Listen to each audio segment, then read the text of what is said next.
Okay, so this is the tutorial for how to make your project have less ends when working on your jumper. So these are the two colors, and this is color 1, this is color 2, and going into the next row, instead of cutting it off here and having to weave this end in, instead I am going to slip stitch my yarn up. Now you may be thinking, but then this will go in the same direction as the previous row. It really doesn't matter, because if you're wearing the jumper from far away, you can't really tell. So I'm going to go into my first double crochet and slip stitch this color up like this. Chain 1, chain 2. Now I'll make a double crochet into this one. And whenever I am finishing my row, the extra chain 2 from the beginning of it, when we go back, we don't go into that, so we just kind of leave that there.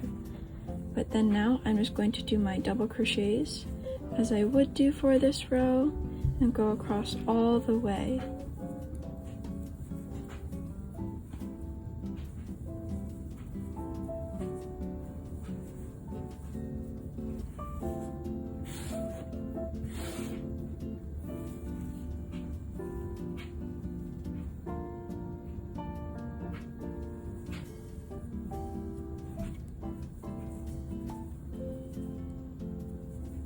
Now that I'm about to make my last double crochet, I went into the stitch, and with my yarn from the previous row, I put my hook into the loop, so I secure it like this. So I'm going through the stitch and the loop. And I finish half of the double crochet and bring my second color onto my first color like this, so I can color change easily. Now I tighten it, and now I do my chain 2, and I will turn my work and do the next row as I would do a typical second color row. So I'm going into the double crochet after I chain 2, chain 1, skip a stitch, double crochet, oops, chain 1, skip a stitch, double crochet, and continuing all along the row.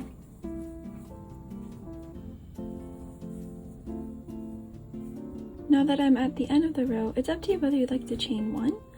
I just don't, so I can do what I did the previous row and put it onto my hook. But now we're going to repeat the process that we just did for making this one. So we slip stitch the first color up into the double crochet like this, and then we'll chain 2. Actually, chain 1 more. And then we'll make a double crochet into that first double crochet into the chain space, yeah, and just go on as we did before. And it's very simple. You just repeat this process and no more extra ends to weave. I'm making my last double crochet now, and I'm going to put my second color onto my hook like this, tighten it a bit, make half of the double crochet, then finish it off with the second color, chain 2, and yeah, turn your work, complete the row. And that's how you can color change with bringing the yarn up and not having any extra ends to snip off and weave and tediously have to put together. So yay, I hope you enjoyed this hack, and maybe you can use it for other projects.